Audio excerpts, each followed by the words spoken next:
দুষ্ট খারাপ মানুষকে আমরা সহযোগিতা করব না, কারণ এটা আমাদের ঈমানের সাথে সাংঘর্ষিক। একজন মুমিন মুসলমান হিসেবে সমাজের দায়িত্বের ক্ষেত্রে ভালো যোগ্য মানুষ দেখলে তাকে সহযোগিতা করা, এটা আমাদের নৈতিকও দায়িত্ব, সামাজিকভাবেও এটা নাস্তিকও বলবে নৈতিক দায়িত্ব, নাকি আমি ভুল বললাম? তো একটা নাস্তিক যদি তার নৈতিক দায়িত্ব থাকে, তো আপনি মুসলমানের ঈমানি দায়িত্ব নাই?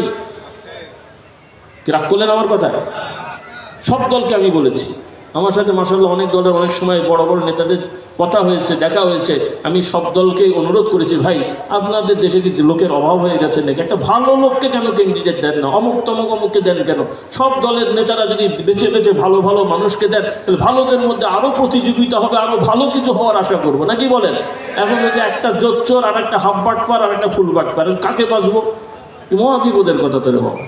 মাঝখান থেকে এই সুযোগ মার্কে একটা এসেও বেচারাকে কেউ চেনেও না, কে ভোট দেবে রে বাবা? ওর বাপও চেনে না, ভুলে গেছে। কথা বলছেন কিনা? মহা সমস্যার কথা। আল্লাহ তাআলা আমাদের হেদায়েত দান করুন।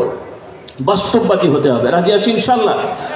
তো আজকে থেকে আমরা সিদ্ধান্ত নিয়ে ফেলি, আগামী বছরে আমাদের সন্তানদেরকে, ছেলেদেরকে ছেলেদের মাদ্রাসা স্কুল কলেজে পড়াবো, মেয়েদেরকে মেয়েদের মাদ্রাসা স্কুল কলেজে পড়াবো, এবং প্রাপ্তবয়স্ক হয়ে গেলে ছেলে মেয়েদেরকে বিয়ে শাদীর আয়োজন করে বিয়ে শাদী দিয়ে দেবো, এবং বাবা মারা, ছেলেদের বাবা মারা ছেলেদেরকে প্রতিষ্ঠিত করার ব্যবস্থা করে দেবো, বলি ইনশাআল্লাহ।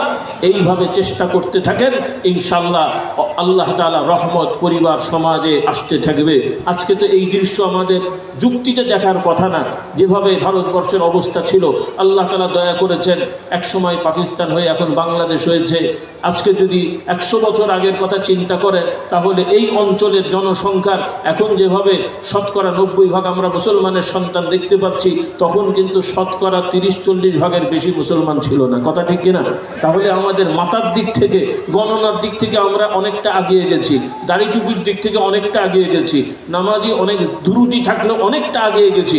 বাকি যেই ত্রুটিগুলো আছে, আমরা এখন থেকে মেহনত করতে পারলে ইনশাআল্লাহ সেই ত্রুটিগুলো আমাদের মুক্ত হয়ে যাবে, এবং সমাজটা একটা শান্তির সমাজ ইনশাআল্লাহ আমরা আশা করতে পারি।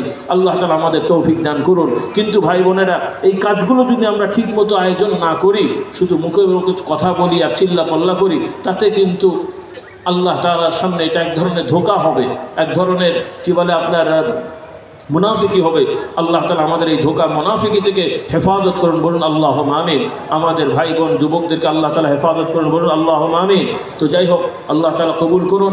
আমি এই মসজিদের সূচনায় এসেছিলাম, যখন এটা ফিনিশিং হয়নি, কেবল মোটামুটি শুরু হয়েছে। বহু আগেরকার পুরাতন মসজিদ আপনারা সংস্কার করে নির্মাণ করেছেন।